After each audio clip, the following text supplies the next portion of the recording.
And we're live. Hello, everyone. Um, Mark has a microphone that works now, so we figured to have a little conversation. Obviously, the big thing recently has been Brexit, the British public voting to leave the European Union. We must reiterate, of course, that we haven't actually left yet until Article 50 is invoked. That cannot happen. Although the Democratic majority have said yes, we want to leave. So. Um, Cameron has resigned. David Cameron of the Conservative Party, as he was Prime Minister, has resigned over the decision. Just today, Nigel Farage, leader of UKIP, has resigned. He has, of course, achieved the goal he's been fighting for 20 damn years. Um, and he's kind of said, we've got our country back, but I want to get my life back. I think that was the exact words he used in his resignation speech. Hmm. So, Mark, what do you make of all this? Of us voting to leave the European Union? Where do you think? What is it? What do you think it speaks of? What do you think it represents of the underlying kind of political trends in the country as it stands, and where do you think things are going to go?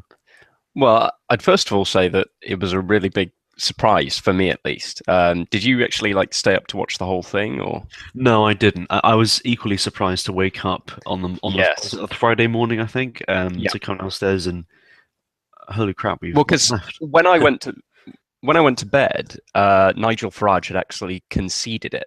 He'd said that Remain were going to win. He said it looked like they were going to win by.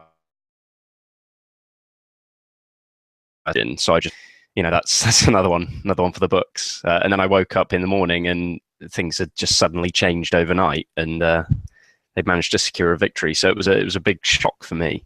Mm. And at Yeah, the time, it was yeah, at the first time I was traveling as well, so I got to right. hear people in London speaking about it, which was very interesting. Because obviously London was the dissenting part of England, really one of the only ones. A lot of the big sort of cities that people had expected to vote for Remain actually ended up voting Leave. Yeah. I think my city, Exeter, was unfortunately not amid those, Ah, um, but nevertheless, it was interesting. It was predicted at first that we would stay by a 52 to 48% margin, yep, but in fact, the opposite is what happened. opposite. Yep, yeah, Yeah. highly interesting. And I mean, my sort of assessment of that is the margin was probably quite a bit greater than that. Because I come to expect from these things that there is a certain amount of fraud that goes on, as we saw with the Austrian elections, which have recently just been overturned by the Supreme Court there, so they're going to have to rerun those elections again. Um, so, I mean, the result was probably not as it's being depicted. It was actually probably larger, which does speak something positive that the impact of the whole Joe Cox incident didn't actually shift too many voters, which I think is, Yeah, is quite healthy. some people were saying she died for nothing. Um, just to insinuate there that it was a conspiracy, and that was that was in poor taste. One shouldn't speak ill of the dead, but Yeah. yeah, we won't get into those sorts of stories there. But that was a shame. But it didn't have the effect a lot of people thought it would have done. A lot of people thought that after the murder of this poor woman in I will broad say it was daylight. it was a damn convenient murder to happen Yes, it was a for the damn Remain convenient camp. murder. Someone who was vehemently pro-EU, pro-globalist, a very kind of bourgeois, bohemian type of politician, for them to then be murdered brutally by someone screaming "Britain first," and this is Who for had no independence. political history, really. Had Yes, no, it's all very, yeah. you know, all sorts of weird Also, things going on there. yeah, But smells a little like that. The guy who set fire to the Reichstag, the mentally mm, ill guy. yeah. But it's interesting because there was a similar event in Sweden years back. I can't remember the exact details. Um, something to do some decision with the European Union, and a politician was murdered, and it actually swung the vote to be pro-European Union. Um, Ah, so people thought that we would have seen a repetition this time mm, round, but we didn't see that at all, which is yeah. I suppose a good thing that the public weren't so emotionally swayed. I mean, I swear there was one leaflet put out by the Remain side of the camp debate, saying, implying something along the lines of, you know, Joe Cox, that was just the first of what's of many to come. If we continue down this road of xenophobia and bigotry and little Englanderism and Yeah. sort of thing. Um, but yeah, I was very surprised that we left. We voted to leave, I suppose. Yep. Um, I really didn't expect it. I suppose it's funny those of us who dared dissent with modernity. We are so used to kind of things just going downhill over and over and over again that all of Mm. a sudden, when something actually goes in a positive direction, it's kind of like, hold on a minute, what's going on here? Yep. And I've seen several people actually say, well, no, it's all just a part of their with the brackets around the parentheses, it's their plan. Um, but I genuinely don't think this was intended by the globalists at all.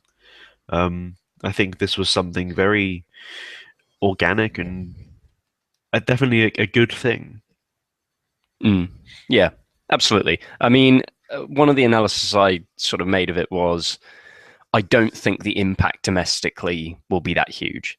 I don't think this will really impact immigration numbers hugely because I think that whatever government gets in, it's still going to be part of the established parties, and all of them are pro-immigration. I mean, I watched. Do you know this series of debates they had with? Well, Boris Johnson was quite prominent in them. Sort of leave or remain. And I saw one, and he was just sort of falling over himself, telling everyone how pro-immigration he is to try and obviously he's not in the running for the prime ministership anymore.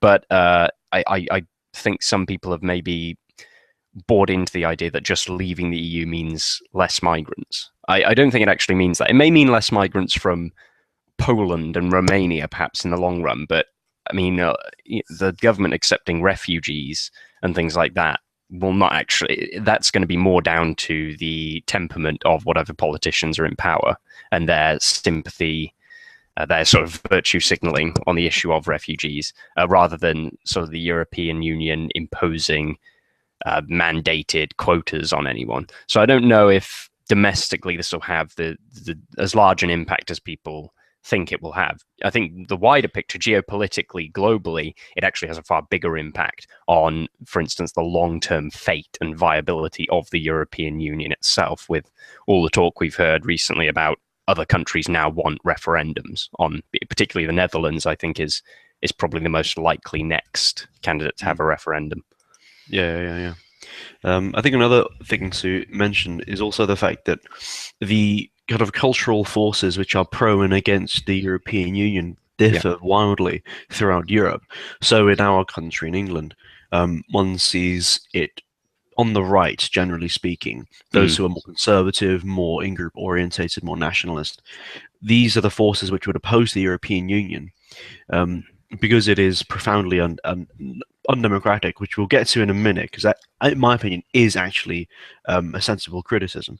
But because of the free movement of people, because of mass immigration and all these things, in somewhere like Greece, however, it is the left who are anti-European Union because they see it as a kind of grey face of global corporatism, which basically has economically ruined Greece and just wants to kind of have its its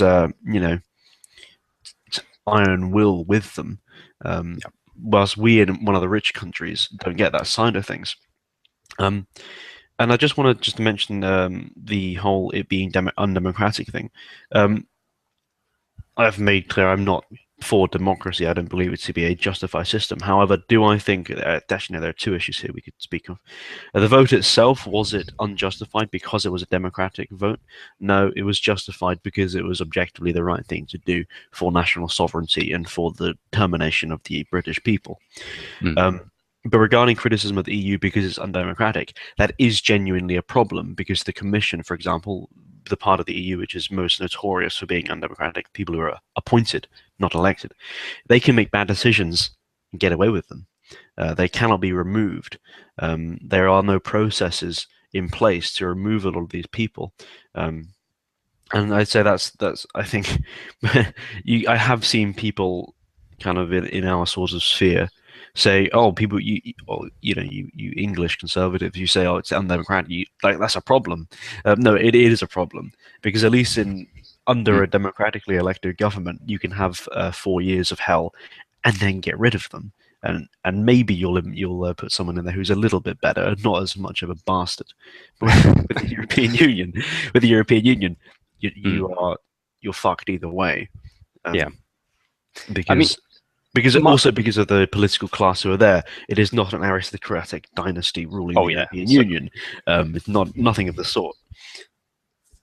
yeah, I mean, my criticism of it would be that on those kind of undemocratic grounds, um, it's simply a body that makes the wrong kinds of decisions. And I don't mean the outcomes of such decisions. I mean authority over certain things that it shouldn't have authority over is given to it.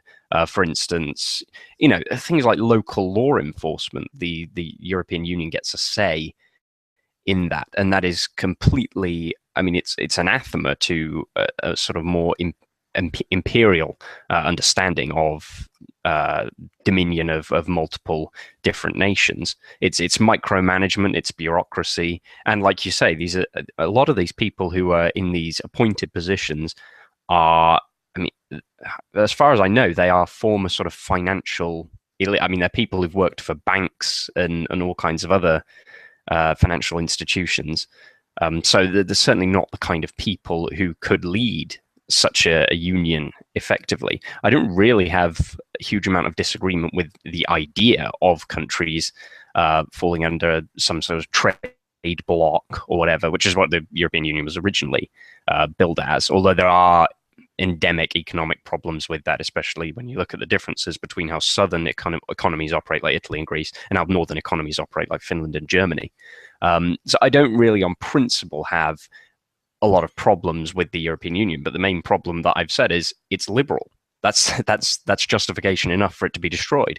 It's when you put liberal people in charge, who oftentimes, because they are actually appointed, are more liberal in a way than the democratically elected people in Britain could be. I think I've seen instances where English courts have made I'd say sane, rational decisions in terms of criminals who are in the country from other places.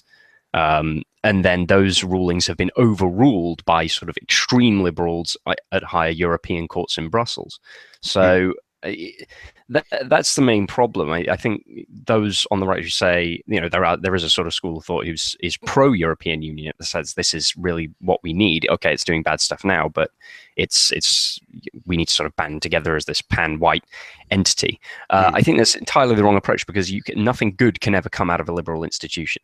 The European Union was designed with in mind, and this was obviously in the wake of World War II. It had this aim of basically erasing nationhood from all the constituent nations, and there's nothing imperial about that. That's almost Soviet colonialism. It smells of where way back when Russia when it was under Soviet rule, would basically take ethnic Russians and put them in other places to kind of Russify those areas because it was worried about, because it had changed so much from its original imperial intentions, that there would be these kind of nationalist surges in certain places that were under its dominion. So it tried to change those areas. Now, obviously, that's sort of long in the past, but the European Union has resurrected that idea. Only it's not even using anyone from Europe now. It's using people from outside of Europe. And I found this really interesting article. I can't remember who it's by now, but it was in Foreign Policy Mag. So I took a screenshot of it, and it was talking about basically lamenting the vote of the Brexit and saying that really we need an quote unquote elite to take charge and then stop things like this. Of course, he's talking about sort of a kakistocracy rather than an aristocracy. But he says, I was recently in Poland where a far-right party appealing to nationalism and tradition has gained power despite years of undeniable prosperity under a centrist regime. Supporters use the same words again and again to explain their vote: values and tradition. They voted for Polishness against the modernity of Western Europe. perhaps politics will realign itself around the axis of globalization, with the fist shakers on one side and the pragmatists on the other. The nationalists would win the loyalty of working class and middle class whites who see themselves as defenders of sovereignty. The reformed centre, that's what he's advocating, would include the beneficiaries of globalization and the poor and non-white and marginal citizens who recognize that the celebration of national identity excludes them. And it's kind of this flagrant, very obvious statement of fact that what we need to do is we need to have a block of people come into these countries to basically outvote and stop the descent of the people who actually those countries belong to. And it's there are often times, like, if you can pick out articles online or in newspapers or whatever, where they sort of hide their intentions. But this is one of those ones I had to screen cap it because it's just so obvious what they're not even hiding it. That's what they're saying. The people who are in these countries who have, ties there, have roots there, that these countries actually belong to, they are voting against the interests of the globalist power elite. And therefore, we've got to import people from somewhere else to counteract that and to stop them actually asserting their sovereignty or their wishes.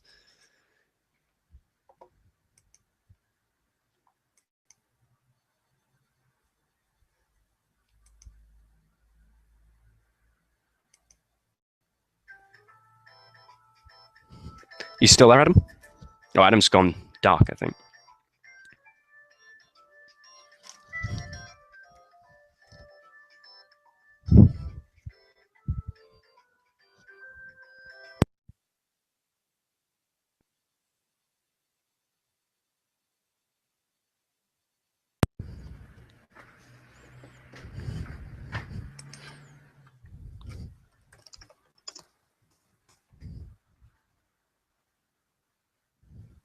Not sure what's going on, if Adam's still here or not. Let me sign into the chat so I can see here. Oh, okay. Right. If anyone's like listening in the side chat, just like type a comment in saying that you can hear me, because I don't know if Adam can. I think maybe his internet connection went.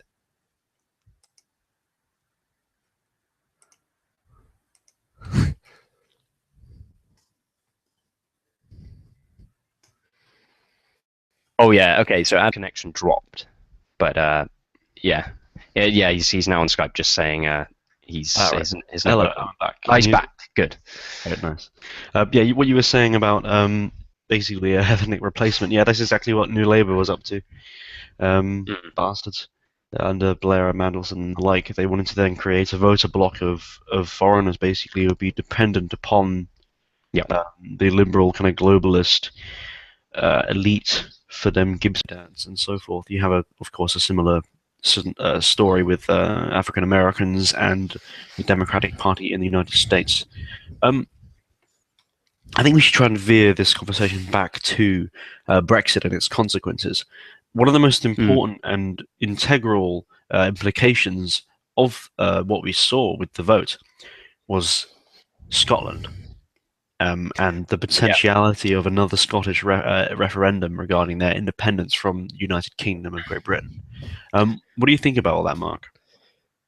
Well, I mean, I don't know how entitled I am to speak on it, because obviously I'm not Scottish, and I have obviously ethnic ties to England, but they're not amazingly strong as someone like yours. So I mean, I'd say, just from my personal perspective and from what I know of the history, I wouldn't have granted them a first referendum, and I certainly wouldn't grant them a second, seeing how they voted before. The Scots voted knowing full well that this could be the outcome of the European referendum. And they had their chance to vote for independence, and I think it wasn't even that close. It was something like a 10% shortfall, wasn't it? Wasn't it 55? Yeah. I think it was quite close. It wasn't as close as Brexit was, but it wasn't like 20-30% difference, but it wasn't insignificant. I mean, I see things in very royal terms, so I just see Scotland as a part and parcel possession of the crown. Regardless of what I might think of the current occupying house in the British monarchy, it is. I mean, it's like everywhere else. It's a land that I don't think Parliament or anything has any actual right to or claim over. So the idea that Parliament's going to give them a referendum or anything, or it just doesn't. I don't know. It doesn't jive well with me. And the underlying principles of it, that Scotland wants to leave because they want to be more liberal and become part of the European Union again. I think it's rather ridiculous, and I wouldn't recommend it for them anyway, even on an economic standpoint, because trying to rejoin the European Union, they will have to accept the euro, which is not the best. I think Spain and France have already kind of said no, that they wouldn't have talks with Nicola Sturgeon, which is quite interesting. Oh, yeah, that makes sense. I don't know so much France, but Spain certainly has a very good reason for blocking Scottish independence, because if they can successfully block it, or as an independent Scotland joining the European Union, it would significantly dull the Catalan independence movement, which is, again, based on the idea that Catalonia could leave Spain and then join the European Union separately. That's quite interesting. I wasn't aware of that. It's funny that when you look at the Scottish people, they are so... And this is something Millennial Woes mentioned. They are such a peasant-like people. They have this really strong victim complex, and of course we are generalizing here. I daren't speak like this about someone like Thomas Carlyle.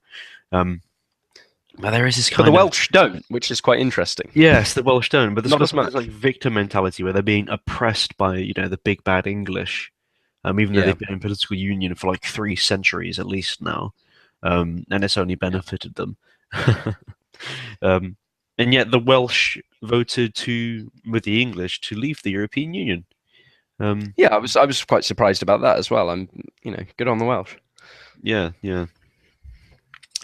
Do you know much about how Northern Ireland voted? Yeah, I know they voted to remain, though not by as wide a margin as Scotland had.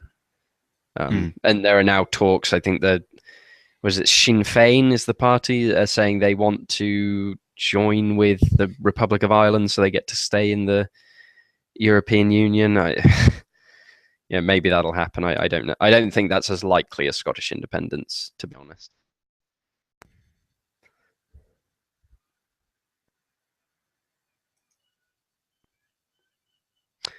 Oh, I think Adam's network has dropped again. Damn. The Ulster Protestant voted for leave. Well, that's good to know. Yeah, I mean, I'm sure the people with stronger ties. My network is not playing nice today. Yeah, I can hear you dropping out.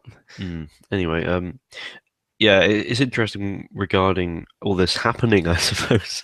All this happening potential. Cameron, once lifted off, there seems to be renewed vigor for Scottish independence, as insignificant as it really is. It's there. There is some kind of sentiment in Northern Ireland. Cameron has stepped down. Farage has gone. Boris Johnson said he won't become the new PM. So we have a kind of power vacuum there. Theresa May might get it. I hope she doesn't, though. I bloody hope she doesn't. There's another woman, though. I can't remember her name. Lyndall, no. Well, I mean, the main reason I don't want Theresa May to get it is she's responsible for some of the online speech code legislation that was introduced as an anti-terrorism measure. They seem to think that if you silence people who speak out against democracy, suddenly you'll. Well, yeah, and always with these things, they're never actually used against the people who are the most dangerous. They're used against the people who are the most politically incorrect, and exactly. Yeah, they won't actually do anything to people who are cutting people's heads off, but the people hosting podcasts and having conversations. And there's been a lot of head cutting in the past few days. So, oh dear. There was another mass gang rape incident in Sweden where one of the youngest victims was 12 years old. This was at a music concert by foreign nationals, quote unquote. I think we know where they were from. Bastards. Yeah. It's always happening. There was stuff in Bangladesh and Turkey as well. And it continues to just be this massive liability that nobody is willing to address whatsoever. Yeah, it's going to. And I don't Yeah. think Brexit solves it, really. It No, doesn't. Brexit. Obviously Brexit is not, the pinnacle of political happenings, and it's not going to solve all our problems. And no one is saying that. Um, but what it does do is signify something. It does symbolize something as well. Oh yeah, yeah. There is an underlying current which wants to say no to globalism, which Yes. exists in the British people, and that's a good sign. Well, at least in the English and Welsh Oh, people. in the English and Welsh. I mean, this. I mean, I use British as a political term. Yeah. But I'm just trying to find this woman's name. Oh no, we should probably mention that I mean, it looks like the Labour Party is in just utter free fall and disintegration. Oh wow, yeah. Wasn't it like at least a third of Labour's support? They actually voted to leave, and the entire. Yeah, it must have been more than a third. I'm trying to be kind of conservative in my estimate. But the entire Labour establishment were on the Remain side. Even Corbyn, for fuck's sake, who spent decades, like Tony Benn, arguing and debating and voting against the European Union. Mm. Oh, Adam's network's somehow dropped again. Damn, we're very sorry about this, guys.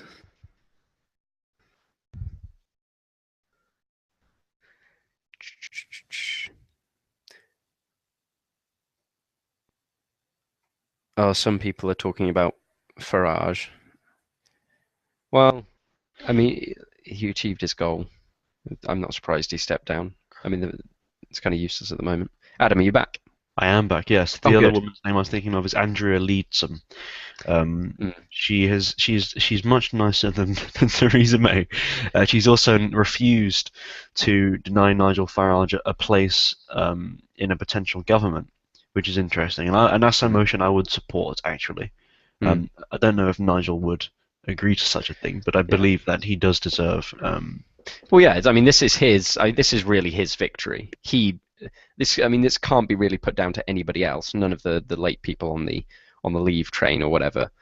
He's been working out since it started, really, and he's the one who forced David Cameron really to acquiesce to having this referendum, which no doubt at the time he thought he'd win. So Farage really outfoxed them all, and hats off to him. Yeah, absolutely, I agree. So you're saying you think the Netherlands is the next place where you think there'll be a referendum. What do you think will happen there? Well, I saw a poll. I don't know how accurate it is, but it said the majority would vote for Leave. It was something a little over 50%. Obviously, for them, it's a little bit. I think it's different concerns. It's things like that the Netherlands, their finances have been hit by the collapsed economies in the south, and the Netherlanders are quite rightly sort of saying, why the hell are we shelling out to bail out these countries that have not managed their finances well? It's part and parcel of the fact that I think Geert Wilders, the politician who's well known for his quite strong anti-Islam views, is leading in the polls to be the next prime minister of the Netherlands. I don't know how much that'll hold, but that's certainly a contributing factor. I do think that the Netherlands is the most likely country next to do it. After that, you probably have places like Finland, maybe Austria, depending on how that presidential election turns out and how the later Austrian parliamentary elections turn out. Because obviously Austria's suffered massively with this refugee crisis. Yes, absolutely. Same with Hungary, and really most of kind of East Europe, massive influx. Well, there's a significant movement in Slovakia to take them out as well, which was quite surprising because obviously Slovakia is one of these poorer countries that benefits from the European Union. Yeah, it seems the only countries which are pro-European Union are the ones that kind of get all the handouts. But even then, as you say, with Slovakia, there are forces which have been set in motion by political kind of bohemians in Europe, such as Merkel with this migrant crisis. There are events which can turn things sour. Yeah, and speak. The EU see it on a country is not. Basis, I think it's not. Yeah. It's the EU is not as powerful, all-seeing, monolithic body. It is a delicate thing. It can be changed and disrupted by various forces and political occurrences in various component Mm. countries. Um, there have been like comics that people have done, like political comics of Brexit and the kind of domino effect and so forth. And I think that's definitely what we're going to see. How long do you reckon the European Union has now, as far as a lifespan, or at least a tangible kind of? Yeah. Yeah. Do you think its days are numbered? I think its days are numbered. I think it will. It might last a little longer than people are predicting.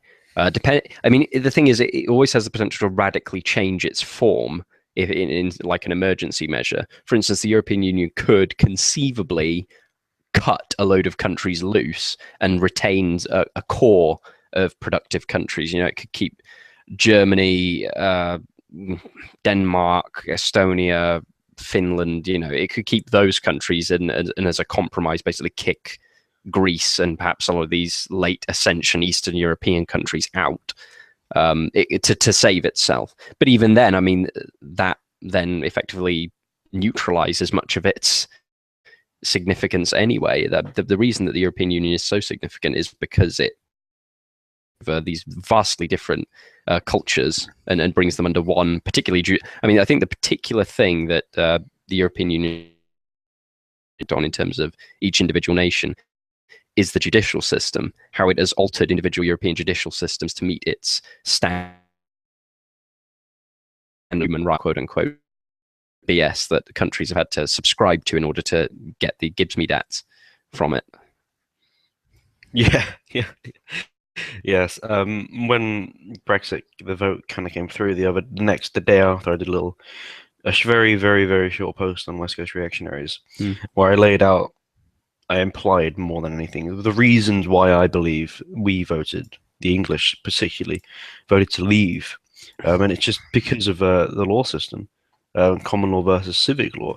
The idea that you have this monolith imposing these kind of draconian laws upon some sort of subject state somewhere is something which might fit the German character. It might even fit the Italian character to an extent, but it just doesn't fit the English character. We've had our notion of kind of from the ground up common law for 1500 years, and it's a reflection of our character and the fact that you have laws made on a case-by-case scenario at the local level, even if it takes to fill thousands of books. It takes into account every detail of a crime, and penalties are assigned to each crime specifically. There is no kind of blanket treatment with these sorts of things. And this, I think, is one of the clearest divides between the English and the continental style of a judicial system. Well, I think people are rightly annoyed when they read stories like there was some Latvian guy who came over and was subsequently deported. He was a criminal, and the European court ruled that he had to come back in, and he ended up murdering somebody in Britain. And there was a whole paper thing about it. And so people, I think, are rightly so they keep that in the back of their minds, and they say this isn't worth it having this. But then it goes back to, I mean, there are other things judicially that the European Union has absolutely no influence on, like the Rotherham, the whole Rotherham issue. That has absolutely nothing to do with the European Union. That was purely on the heads of the British judiciary, on the British immigration system, because these people came from, they didn't come through the European Union, they came from Pakistan. So it's, I do caution people who are really looking at this from an immigration perspective and saying, yes, we've finally actually taken the country back. I don't think that will be the case. But what you will have to look at is the more sort of symbolic underlying current here, that people rejected the narrative of almost everyone of importance was for the European Union, and all the media certainly were, even perhaps more monolithic than the politicians. The media was, I think, quite sort of dismissive, and well, there were a lot of things, like there was all these articles about the dangers of xenophobia and all this other stuff, and the people just didn't listen to it and did reject it. And that, I think, is the most important thing, that it does show in a way that the the overarching system of driving narratives is starting to wear thin, and I think that might be something to do with the internet as well. We're really starting to see these established news sources just lose their ability to control the narrative. It doesn't necessarily mean the narrative is going to go in a direction that we'd like, but it's good that it's out of the hands of the people who are certainly very hostile to our interests. Yeah, absolutely. That's a very important point. The kind of age we're in now is one where I feel like we're in free fall, especially information is in free fall. And of course, there are ways in which information can be manipulated through social media and so forth. Oh yeah, yeah. Facebook trying conservative posting and so on.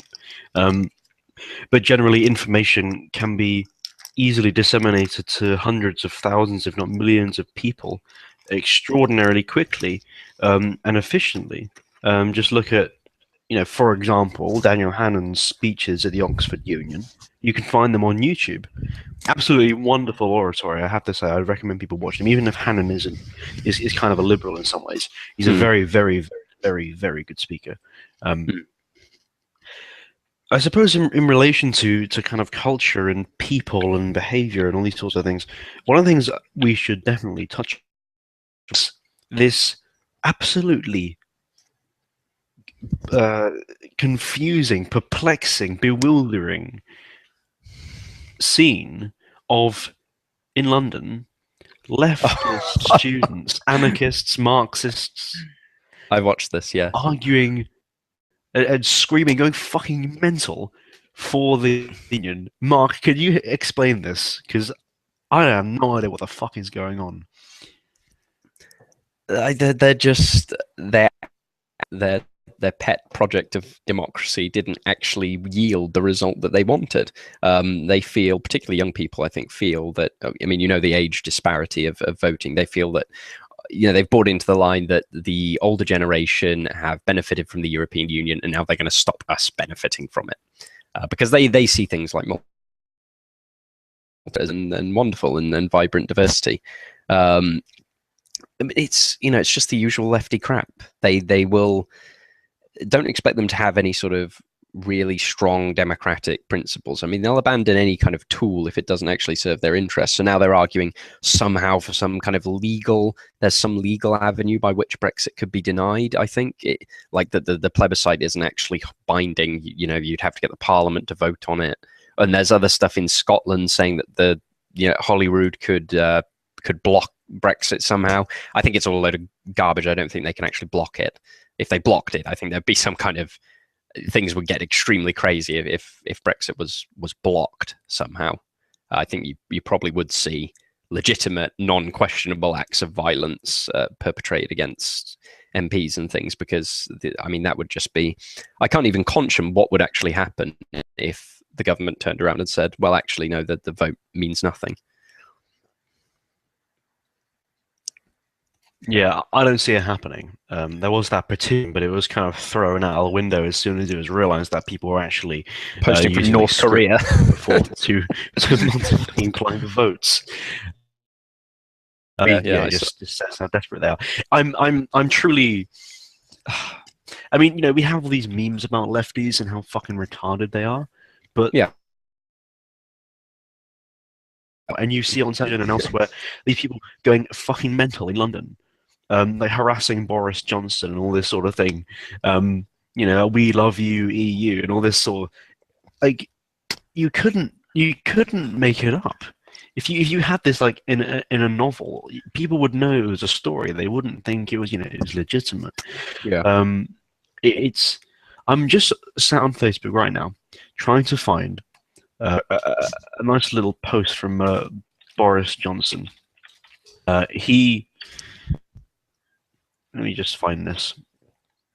Oh, good heavens. Facebook isn't loading.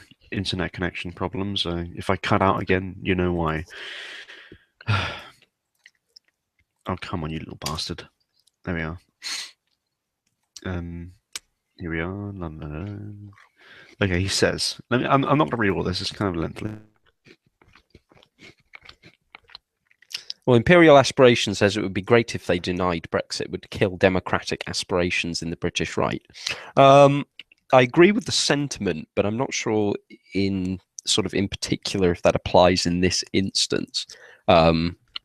Just because it's quite abstract, the whole European vote. I'd agree with that if it was something like a national election or something. But taking Britain out of the European Union has wider geopolitical implications that I think are very positive if they are just allowed to work out. So I think what Imperial Aspirations has said there is I definitely apply that to the Trump election, for instance. I think it would be actually more beneficial if there was kind of like a hanging Chad moment and it went to Hillary. I think that would be actually even more beneficial than a Trump victory. But just because the effects of it would be quite profound on the narrative that would follow afterwards. People would then on the right basically say, well, we're giving up on this election stuff now and are realizing that that's actually not what's going to change politics.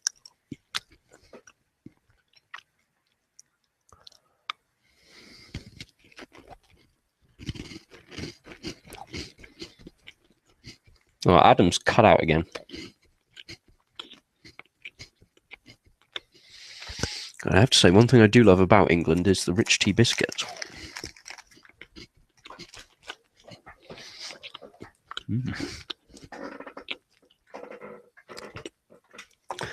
Let's see, while Adam's searching for that Facebook post.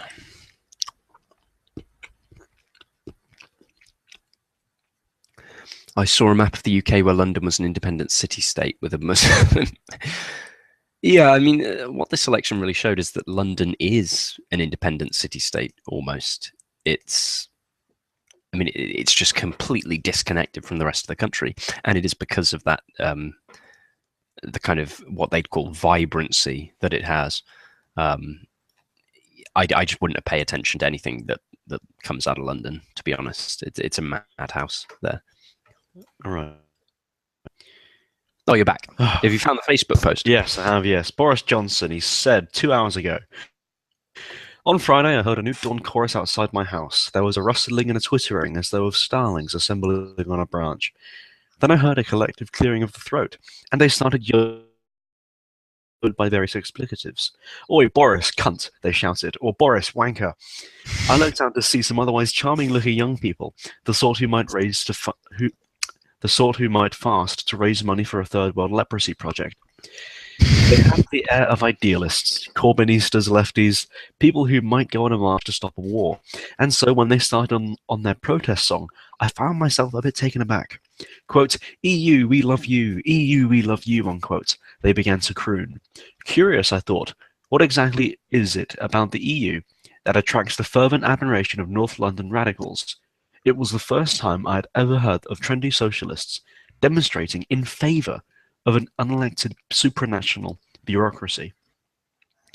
In the old days, the lefties used to dismiss the EU as a banker's ramp. Tony Benn thought it was unacceptably anti-democratic. Jeremy Corbyn used to vote against it in every division. Why has it suddenly become so fashionable among our nose-ringed friends? I tried to think which of the EU's signature policies were they so keen to keep on. Surely not the agricultural subsidies that make up most of the budget and that have done so much to retard development in the third world. They can't, for heaven's sake, support the peak tariffs that discriminate against value-added goods from sub-Saharan Africa, nor can they possibly enjoy the sheer opacity of the system, the fact that there are 10,000 officials who are paid more than the Prime Minister and whose names and functions we don't know. And it goes on a while further. But yeah, just to give people a picture of this, I mean, good heavens, what are these people thinking? I'm thinking of other things now that I've seen and quoted about this topic, because it was a little. Me and my friends were joking about it the other day. Well, I mean, from my analysis, it doesn't seem like Corbyn was very pro. I mean, he seemed to be playing a role. And that seems to be what has encouraged the revolt against him, that he did not campaign hard enough to preserve this. Yeah, exactly. Very Blairite. I mean, that was the thing where Labour changed over to be very pro-EU was under Blair. And so all the MPs who had begrudgingly accepted Corbyn originally have now sort of seen an opportunity. Well, let's get rid of him. Um, Yeah, I hope they he have. doesn't go I think they personally. failed though, didn't they? Yeah, they failed. I think he, because it's his decision. They're going to have to call another election, and that I don't think that will go well with them. Because what somebody pointed out was, and this is actually really interesting, they pointed out that the Labour coalition of the white working class, which is what really built them up during the Thatcherite era, and then the multicultural sort of globalist, trendy, socialist student types. That coalition is now sort of fracturing apart, and that's what you saw with the Brexit vote. Is that the Londoners all voted to remain, and the people in working class people in Bradford, Sheffield, these other places, they voted to leave. And it's just very interesting that it's that left-wing coalition that is now fracturing in the UK, whereas in America it was exactly the opposite that was really happening. Is that it was the coalition on the right that was really fracturing apart the free market capitalists, and the social conservative sort of Christians in flyover states was coming apart. This was before Donald Trump came on the scene, obviously. And it's just interesting that the exact opposite has happened in the two countries, and I can't help but think it's because of. I think the immigration has just been a bigger shock to the UK than it's been to America, just because America obviously already had this from its inception, a very large minority population anyway. Mm. Mm. I'd just like to read a quote from my friend Alex, which I think explains the situation we have here in England, and more generally with the left. Yep. He says, I think Nigel Farage put it quite well when he said when he said to the European Parliament, UKIP used to protest the establishment, now the establishment protests UKIP. Yeah. The soft left and all its accretions are still trying to act as the rebels. Somehow anarchist left students think defending defending the EU superstate is anti-establishment. This isn't strange, though, when you realise that all leftism is a reaction, if you'll indulge in the use of that word. They say of capitalism still stands because Marxism is a reaction against capitalism, atheism is a reaction against Christianity, equality is a reaction against nature. The reactive nature of the left is the reason there is no creation from the left. When we turn to art, Bloom writes of the school of resentment in modern universities. They mutilate the classics and contort great writers until the authors fit their own brand of social activism, feminism, race relations, LGBT, class relations. Yep. Imagine Nietzsche's laughter if he could see a feminist or a liberal Democrat conscripting him to their cause. It's a destructive ideology. They don't create new great literature, they subvert it or desecrate it. Just the last little paragraph here. It's pretty disgusting, really. The highest point of Philistinism today politically is the European Union, specifically by mutilating Beethoven's Ninth, using it as such a grotesque action, and those vapid MEPs will place their hand on their heart and shed a little tear over the dying dream of the EU, in brackets European utopia. They probably feel cultured and enlightened when that anthem plays. Despicable. Then again, what was I to expect from these people other than a facile and shallow appreciation of the art? Was the goal of the EU to break open the locks o' the Senate and bring in the crows to peck the eagles? But I think that really just explains this, is that you have this mass body of kind of progressive, quote-unquote, anti-establishment kiddies, and they just want to protest the will of that which exists beyond them. So if we have a democratic decision where 52% of the damn population vote to leave the European Union, it's the establishment now, they're the establishment, they're the authority, they are the deciders, therefore they are the enemy. It makes you wonder what would happen if we had if the opposite would happen. I suppose they still would have. Well, the liberal is the eternal rebel. Yes. He has to keep the ideology fresh, and it's actually a really good mechanism to ensure that he can never be criticised. I mean, this was something that was ironically pointed out by US talk show host Rush Limbaugh. He called it the Limbaugh theorem on Barack Obama, that it doesn't matter what Barack Obama does, he's not actually the president. So he can criticize something that's happening that is actually related to the presidency, but he criticizes it as an outsider, and he's rebelling against the system. I've noticed this. Yeah. They all do it. They've done it since forever. They're never. I mean, it's never. It's like the whole patriarchy thing, despite the fact that feminists control the universities and the government and the media and everything, and they're everywhere. They still think there's this oppressive conspiracy that's actually above them, when really they toppled it a long time ago. It's all for now. Have you ever heard of G.K. Chesterton on the Modern Rebel? No, that sounds wonderful though. Yeah, let me read this. This is very good. It's one of my favorites of his. But the new rebel is a skeptic and will not entirely trust anything. He has no loyalty, therefore he can never be really a revolutionist. And the fact that he doubts everything really gets in his way when he wants to denounce anything. For all denunciation implies a moral doctrine of some kind, and the modern revolutionist doubts not only the institution he denounces, but the doctrine by which he denounces it. As a politician, he will cry that war is a waste of life, and then as a philosopher that all life is a waste of time. A Russian pessimist will denounce a policeman for killing a peasant, and then prove by the highest philosophical principles that the peasant ought to have killed himself. The man of this school goes first to a political meeting where he complains that savages are treated as if they were beasts. Then he takes his hat and umbrella and goes on to a scientific meeting where he proves that they practically are beasts. In short, the modern revolutionist, being an infinite skeptic, is always engaged in undermining his own minds. In his book on politics, he attacks men for trampling on morality. In his book on ethics, he attacks morality for trampling on men. Therefore, the modern man in revolt has become practically useless for all purposes of revolt. By rebelling against everything, he has lost his right to rebel against anything. Outstanding. Excellent. Yeah, it always sticks in my mind, that one, because it describes so well that leftists are just, they're always in this mode of eternal contradiction with themselves. That's how liberals can be, at the one hand, always attacking anything that is deemed undemocratic, anywhere. And yet, at the same time, they will side with any kind of undemocratic element that will forward their greater ideological goals or agendas. It's being a liberal, just it stems from a lack of any kind of principles that aren't ephemeral and ever shifting. It's why they're so difficult to pin down. They're in this way. I mean, liberals are far more potent than some something like diehard communists, because communists you can pin down to a set of ideological beliefs that hold permanently, and you can dismantle that. But liberals, it's like water through your fingers. There's nothing you can criticize, because they're constantly in a mode of eternal contradiction. Yeah. Oh, that's interesting. I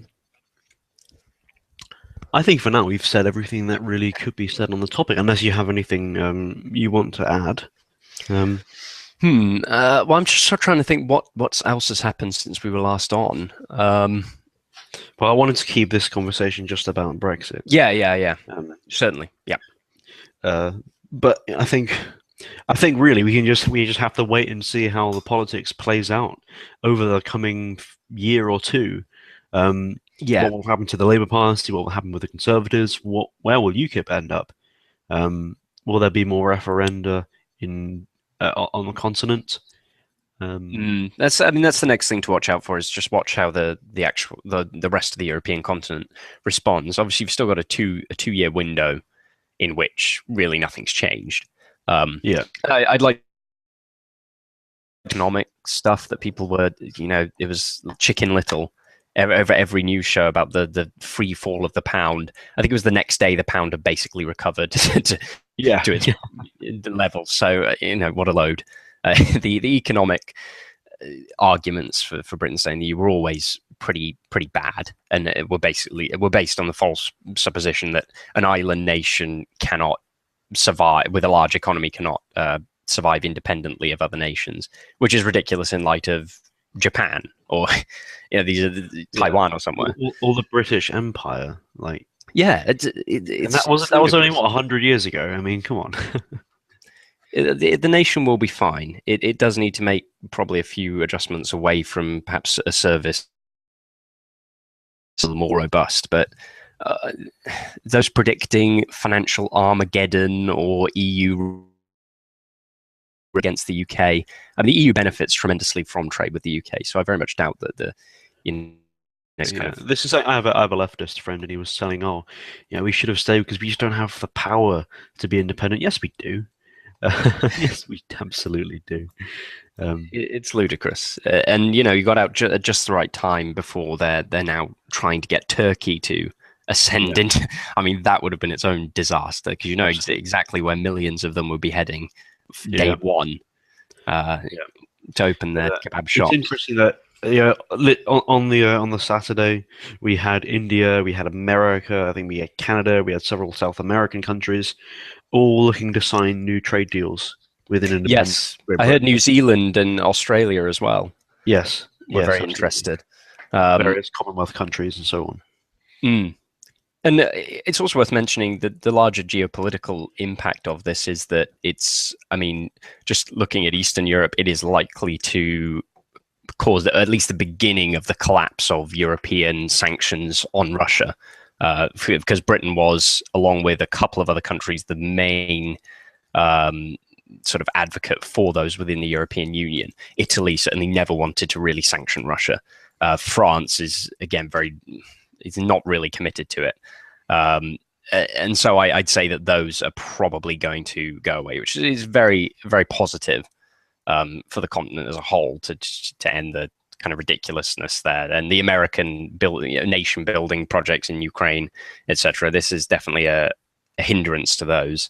Mm. Which is evident by the sort of the United States, the lamentations over there, over it, and various sort of neoconservative, neocon circles. Neocon should have an echo, by the way. Absolutely. Um, Mm. I suppose with that we can draw things to a close. Yep, absolutely. Yeah, thank you for joining me, and it's been a pleasure, and thank you all for listening. Yeah, it's good to be back. All right.